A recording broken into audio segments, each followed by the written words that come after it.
several months ago, I was cruising on Netflix looking for something to watch, and I came across this documentary called The Minimalist, and it was really cool. So it grabbed my attention, and I was going through a time where I was kind of questioning things in life and felt cluttered and didn't know a direction that I wanted to take.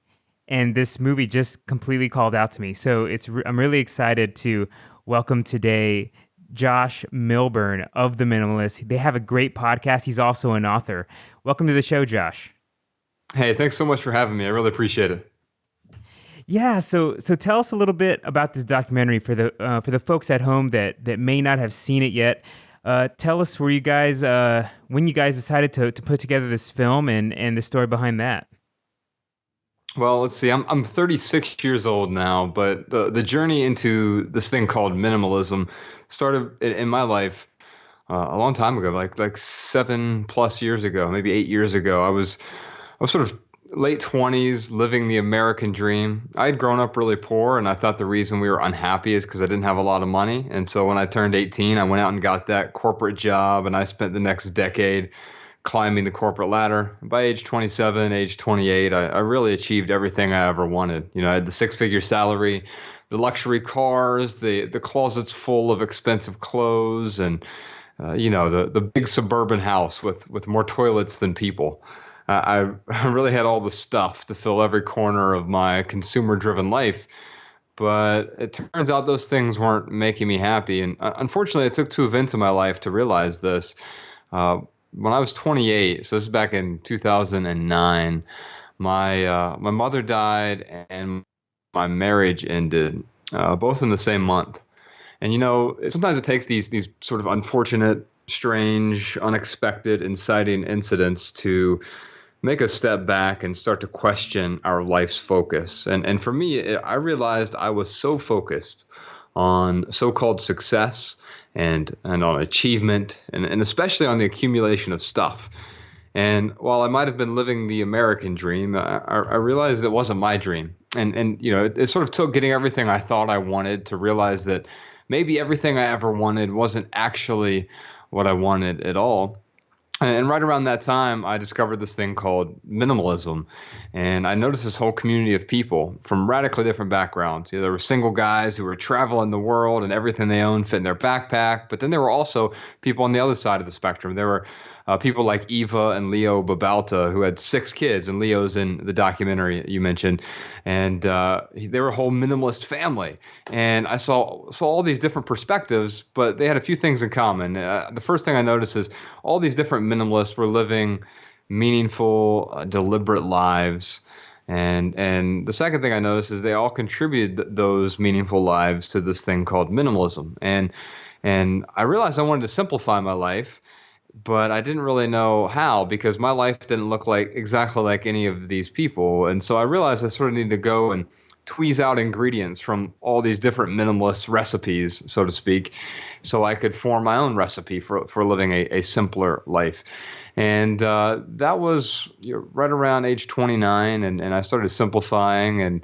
And by age 30, I guess I could call myself a minimalist. And my best friend, a guy named Ryan Nicodemus, who also runs the website with me now, theminimalists.com, he came to me and he said, "Hey, man, what's been going on with you lately? You seem a lot happier." Because I never jumped up and said, "Look at me, I'm becoming a minimalist, and everyone around me needs to as well."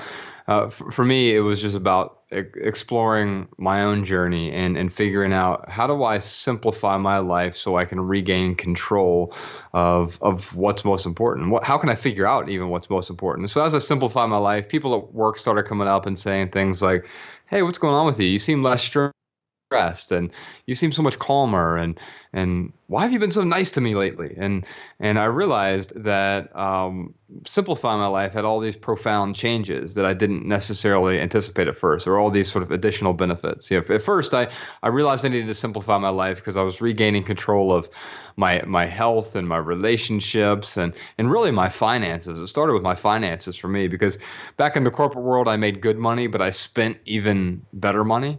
And so I had massive amounts of debt, and I wanted to regain control of that. And And then when Ryan came to me and asked me why I was so happy lately, I told him about this thing called minimalism. And we had been best friends since we were fat little fifth graders, ended up working at the same company together.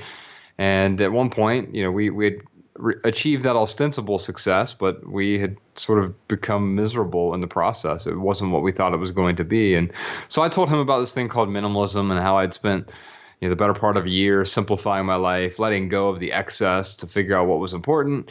And he said, well, that sounds interesting, but I'm not going to spend a year simplifying. He's a very sort of type A guy. And so he decided to simplify his life in about 3 weeks. He did something called a packing party, which I won't go through all the details, but you can find that on our website. And after that packing party, he sort of realized, like, wow, this is a pretty cool story. I think other people might find value in this story. And so that's really where the minimalists.com started about 6 years ago. We just started writing about the journey, and people started finding value in that message. And I remember that first month, 52 people had showed up and read our words. And to me, that was amazing because I spent most of my 20s writing fiction on the side, and no one was really reading my writing.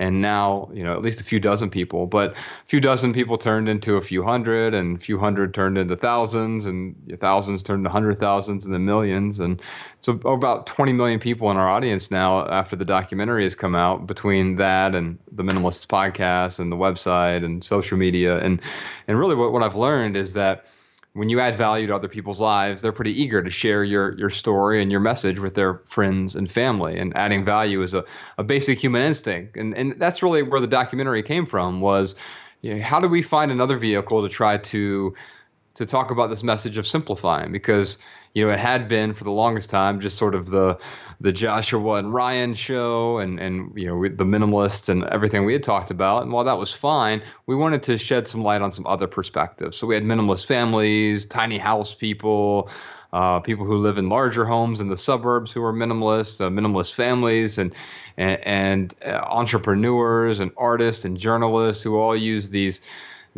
philosophies of simplifying. Everyone from Sam Harris, who's in the documentary, to Dan Harris, who's a journalist, and sort of everyone in between, men, women, young, old, rich, poor, black, white. It really didn't matter to me where you were on the sort of socioeconomic ladder.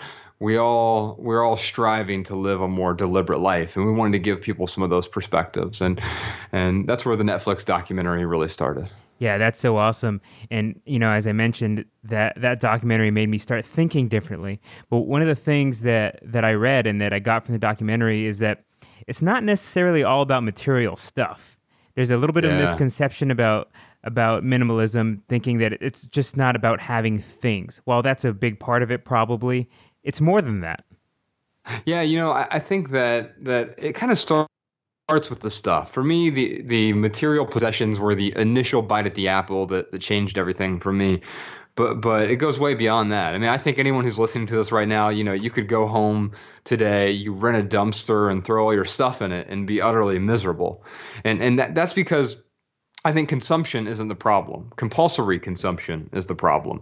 And I think we can change that by being more deliberate with the decisions we make each day. But also, you realize once you start simplifying your life, it wasn't really about the stuff. The stuff, those material possessions, that's just a physical manifestation of what's going on inside us. So the external clutter is really a physical representation of this internal clutter, this mental clutter, emotional clutter, spiritual clutter, whatever you want to call it, the clutter that's going on inside us, the financial clutter in our lives.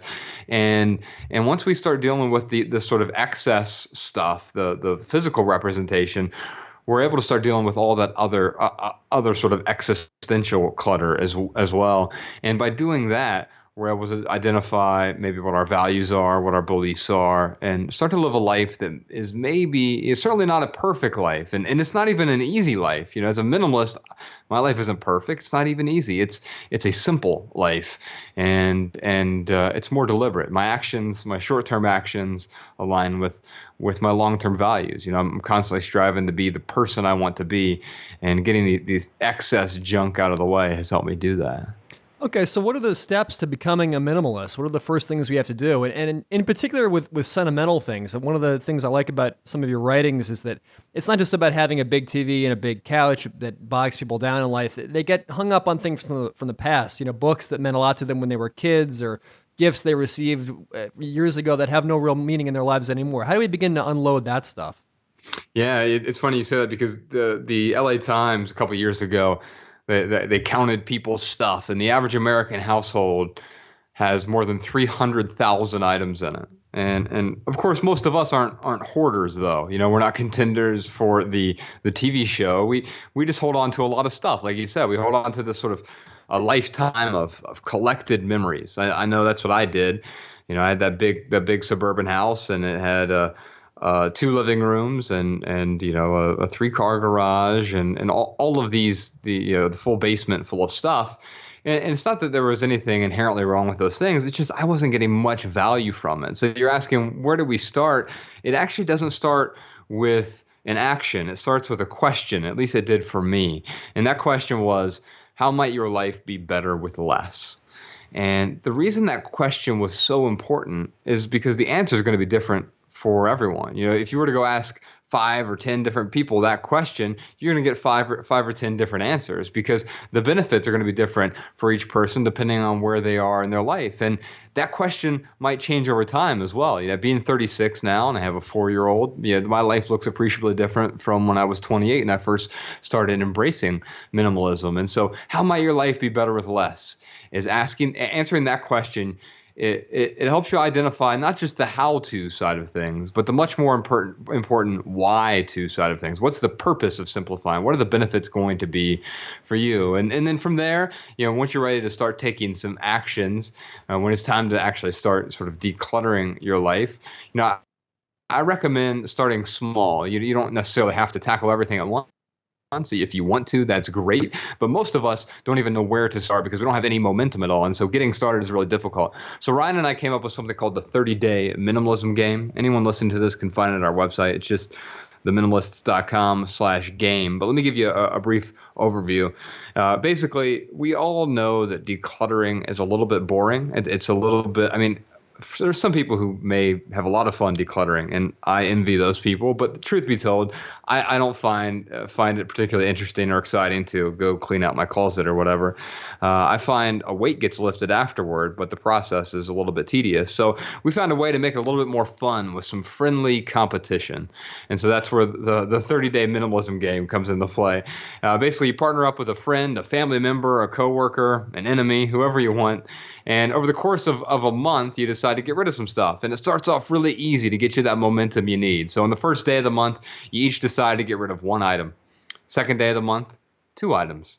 Third day of the month, 3 items. And you can bet whatever you want, Bet $1, bet a meal, bet $1,000. I don't care what you do. But the point is just to inject a little bit of friendly competition into the mix. And but by the middle of the month, it starts to get a lot more difficult, right? By day 15, you're like, oh, shit, today is day 15. I have to get rid of 15 items. Tomorrow, I have to get rid of 16 items. Day 25 is 25 items. So you start to build up that tension, that friction. Now, whoever goes the longest throughout the month wins. If you both make it to the end of the month, then you both won because you've gotten rid of about 500 items, and that's a pretty good start. It's a great way to build that momentum. And from there, I find it's great to sort of inject some rules. Ryan and I aren't strict prescriptionists by any means, but I find sometimes rules help me out. So we have some things on our website like the just in case rule, getting rid of any item you're holding on to just in case because you can replace it for less than $20 in less than 20 minutes. That rule has held up 100% of the time for us so far. I'm sure it holds up 99% of the time in most scenarios. Also, the 90-90 rule. Have I used this thing in the last 90 days, and am I going to use it in the next 90 days? And if not, I give myself permission to let go. And I think the most important thing to keep in mind here is don't confuse decluttering with organizing. I think the problem with my life is for the longest time, I was a really well-organized hoarder. I had an ordinal system of bins and boxes and a whole systematized, alphabetized way to organize my hoarding. But of course, the easiest way to organize your stuff is to get rid of most of it. Yeah. Do you ever find yourself missing some of these things that you've gotten rid of? Do you ever find yourself going back and reproaching yourself a little bit and thinking, oh, that was a mistake? You know what? I don't, and I wish I had like a really great, sexy answer for you. Like, man, I really miss that Fabergé egg I got rid of or something. But the truth is that when I let go of something, it's probably because I wasn't getting any value from it. And if I'm being really honest with myself, just because I don't get value from something doesn't mean that someone else won't. And so by me selfishly clinging to something, it meant that I was, in a weird way, preventing that item from giving value to anyone else. And so by letting go of the thing, I realized I could also add value to other people's lives. And in a weird way, that ability to let go was a way to contribute. I didn't realize that at first, but as to let go, I said, oh, yeah, I can find these things a new home, because here they're just sort of getting in the way. They're occupying that physical space. I mean, think about this. We don't ever think about the cost of the things beyond the price tag usually. You know, we go buy a widget and it's $100 and we say, wow, that's a great deal. It's $100. But then, of course, we don't think about the other costs, the cost to repair the thing, to repaint the thing, to put gas in the thing, to change the thing's oil, to replace the thing's batteries, to take care of the thing, to store the thing, all the additional space needed for the thing, and then of course worrying about the thing, and all of these other costs that are embedded in the overall scheme, but they go way beyond the price tag. And so my overall costs in life have gone down appreciably because I haven't let go of anything that truly adds value to my life. Minimalism for me hasn't been about deprivation. It hasn't been about sort of being a ascetic living in a cave with nothing. As a minimalist, everything I own serves a purpose or brings me joy. But I also don't think you ever get there. I mean, I wish I could give anyone listening to this an item of the 100 items you should own, and then you'll be happy. But the truth is, the things that add value to my life may not add value to yours, and vice versa. And so we have to keep asking that question: does this add value to my life? So, Josh, let me throw a question at you. Something that's been hurting me in my life. Let's see if you can help fix me a little bit here. So, or give me some guidance. So, I lost my dad when I was 19, and one of the things my dad loved to do was golf. So, of course, today, guess what I still have? I still have his set of golf clubs, which I don't use at all. I have my own set, but it's the hardest thing for me to get rid of. And they're just collecting dust. They serve me no purpose, but I cannot physically take them to a shop to get sold. I cannot physically put them out on a garage sale. It's really, really tough for me. And if I was to put them out in a garage sale, I'd put an extremely overly priced tag on them as well. So, Yeah. I'm sure you may have run into this situation at some point. What advice could you offer me and maybe some others that may be going through the same kind of things? Well, I mean, the first thing I would do is I would ask you, do you get any value from them whatsoever in their current state? Zero, taking up space in the garage. Yeah, so you're basically just storing them right now, right? That's correct. So I would think of two things. One thing you could do, well, actually, let me tell you a story. When my mother passed was sort of the beginning of this minimalist journey, as I mentioned earlier. She was living down in Florida, so I flew from Dayton, Ohio, which is where I'm from, down to St. Pete Beach, Florida. And when I arrived down there, I got to her apartment and I found about 3 apartments worth of stuff crammed into her tiny 1-bedroom apartment. Now, don't get me wrong, it's not like Mom was a hoarder. She wasn't. She held on to a lot of stuff. She had 65 years worth of accumulations. And so I started going through all of her stuff.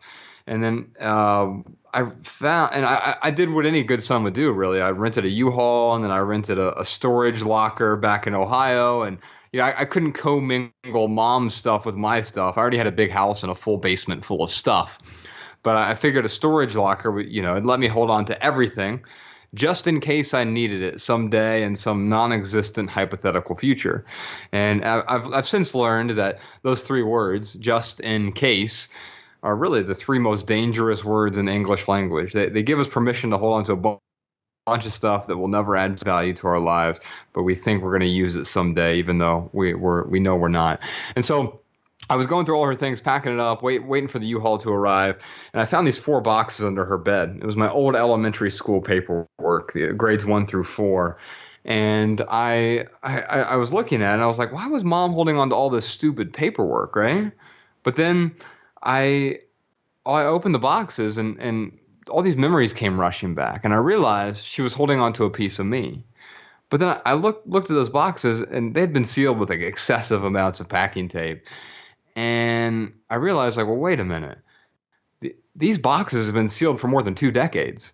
It was clear that mom hadn't been accessing the memories in those boxes, which really helped me understand something important for the first time. The thing I learned, first and foremost, is that our memories aren't in our things. Our memories are inside us. And mom didn't need to hold on to that paperwork to hold on to a piece of me. You know, I was never inside those boxes. But then I looked around at mom's apartment. I looked around at all her stuff. And I realized that I was getting ready to do the same thing, except instead of storing her memories in a box under my bed, I was getting ready to cram it all into a big box with a padlock on it, just in case. So I called up U-Haul and I canceled the truck, and I called and I canceled the storage locker. And I spent the next 12 days selling or donating pretty much everything. And I learned some pretty important lessons along the way. I learned about the memories not being in our things, they're in us. But I also learned about value. And what I mean by value is real value. And like I said earlier, if I were to just selfishly cling to my stuff or to my mom's stuff, I wouldn't have gotten any real value from it. So by letting go, maybe someone else could. And so when I returned to Ohio, I learned another lesson. That lesson was about sentimental items. And so really, when you talk about these golf clubs, you're talking about sentimental items. The only value they have for you is sentimental value at this point. And what I learned is that I returned to Ohio with maybe just a handful of sentimental items, you know, an old painting, a few photographs, a few of her little knickknacks, which I was able to display. What I learned is I get far more value from having far fewer sentimental items because I use them much more. And if I were to have hundreds or thousands of her items, then it would just be watering down all of the stuff. And then I'm able to hold on to only the things that I actually use. And so my question for you would be, is there a way that you could use those or at least partially use them? We've had listeners or readers of ours who have repurposed some of the sentimental items. You know, you could have one of those clubs framed, and then you could use it as, you know, sort of piece of artwork or display it in your office somewhere, and you could give yourself permission to let go of the other ones because you still have that item that triggers the memories that are inside you, because the memories aren't in the things, but sometimes the things we have can trigger the memories inside us. So the other thing I did with mom's stuff is I photographed a lot of her things that I would have otherwise wanted to hold on to. So you can photograph those so you still have that trigger for those memories. And that really gave me the permission to let go.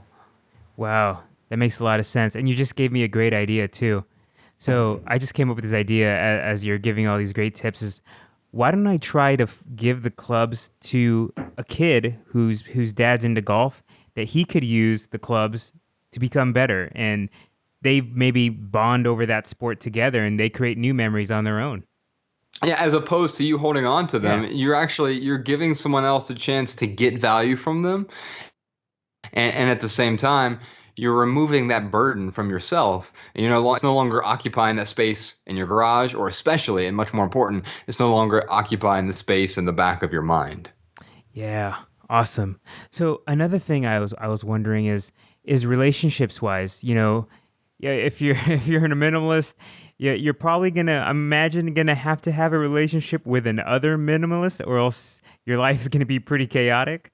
It's helpful. I wouldn't say that. I mean, my partner Rebecca is she would definitely consider herself a minimalist. In fact, she runs a really great website called minimalwellness.com. She is a registered dietitian, and we have a 4-year-old, and I'm certain the 4-year-old Ella doesn't consider herself a minimalist. She constantly asks me what minimalism is, but what I would say is that it has less to do with minimalism, and it's much more important that our values align. Because Ryan, who runs the Minimalists with me, his partner, her name's Mariah, and she wouldn't consider herself a minimalist, but they live together, and he has really realized that it's much more important to have similar values, even if you have different beliefs. I mean, Ryan and I even have different beliefs about a lot of things. We have different personalities. We have different religious beliefs, and also we voted for two different people in the last election, but we have Uh-oh. the same. I know, right? How do you do that in today's culture? But the truth is, we have the same values, and the beliefs are just different pathways to get to those values. And so I think what is key is to live with other people who not just live with literally in the same household, but surround ourselves with people who have similar values. But it's also important to embrace people who have different beliefs. That's what gives us the richness of life, those differences in life. And the other thing that I've learned about relationships in general, whether it's an intimate relationship or just a friendship or even acquaintance or business relationship, it's really good to accept people and then go beyond that. We came up with this acronym for understanding other people. It's TARA, T-A-R-A. And I think it's like the 4 levels of truly understanding another individual. That first letter, T, stands for tolerating. It's the first thing we have to do, especially if we're living with someone. That's the most pronounced example. If we're living with someone and they're not a minimalist, or they just have different desires or preferences from you, the first thing that's important is to try to tolerate that other person and their quirkiness, and also hope for that reciprocal toleration as well. You want other people to tolerate you. But if you just tolerate someone, that's a weak virtue by itself, and tolerance breaks over time, and it builds resentment if you can only tolerate someone. So it's a good first step, but it is by no means the end game. So the next step is acceptance. It's a big jump from tolerance to accepting someone for who they are, warts and all. Sort of breaking up with the idea of who you want the person to be, and accepting the person for who they are, and what their desires are, what their beliefs are, what their values are, and also helping them, supporting them through the process of whatever changes that they want to make. Not trying to change them, but supporting them on their own journey. And next big leap from acceptance is respect. We all have different preferences. We all have different desires, and so we have to be able to respect the other person and what they want out of life. As long as they're not are obviously harming someone else. But when especially when we live with someone else, we need to be able to respect the other person and their possessions, and realize they're going to be in a different space from us. And even now, my partner, she certainly gets value from different things from what I get value from, and so I have to respect that. Yeah, she may not be at the same level of minimalism as me, and I'm not going to judge her, because I realize that judgment is just a mirror that will reflect my own insecurities.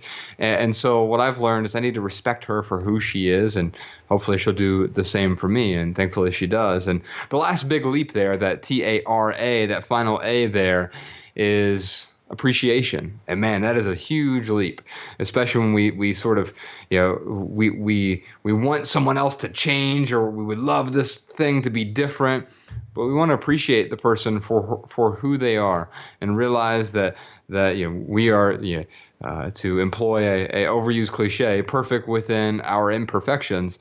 But the truth is that none of us are going to be perfect, and I want to be able to appreciate the other person, even though they have flaws, because man, I want the person I'm with and the people I surround myself with to appreciate me as well. That's beautiful. Excuse me. Now, Josh, you've also applied this in a very practical day-to-day sense with the topic that a lot of people who are listening to the show care about a lot: weight loss. You've lost a lot of weight since you adopted minimalism. Is that correct? Yeah, Ryan and I are out on tour right now. It's called the Less Is Now tour, and I've been fortunate enough to see a lot of people who have simplified their life, and then at the same time, sort of intentionally or sometimes even unintentionally, they start shedding some pounds as a result. When you start living more deliberately, you realize what your values are, and one of my values is health. And I was ostensibly successful in my 20s, but I also weighed 80 pounds more than I weigh now. I was weighing about 240 pounds. I'm about 160 now. So I'm a pretty thin guy by nature. I'm 6'2", 160, but I was all sort of gut and extra chins, and I was unhealthy but I wasn't just fat. Like I felt like crap, and that really affected every other area of my life, whether it was my relationships or my career, or my passions, my creativity, my ability to contribute, the way that I felt every day. And for me, it was again not easy, but it was about simplifying things like my diet. Whether it's a relatively paleo diet or just getting the excess, sort of packaged things out of my diet, removing all sugar, removing for me it was dairy and gluten, and I actually am allergic to soy, and I didn't realize that for the longest time, and so. I realized that simplifying that was important, but then also focusing more on the other small things like sleep and exercise. And I have a pretty simple exercise routine. It's an 18-minute exercise routine every day, and it's all body weight stuff, and that's on my website as well. But I realized that I always have time to do eight, because I always had the excuse of like, well, I don't have the 2 hours to change and go to the gym and blah blah blah blah blah. We find the excuse, but I can't excuse my way out of 18 minutes. And so I can find 18 minutes any day, even when I was working 80 hours a week back in the corporate world. And simplifying that exercise, but then also finding time to make sure that I get the sleep that I need. And man, that's really important for me. Wow, awesome. So we're just about out of time, but before we go, I'd love if you can leave our guests with a final message of total human optimization. If you could offer one tip, what would that be? Man, I think the one thing that I've learned over the past several years, especially after embracing a life of simplicity, is this: love people and use things, because the opposite never works. Beautiful. Well, thanks, Josh. Really appreciate it. Love the documentary. I'm looking forward to reading your books. And until next time. Hey, thank you so much.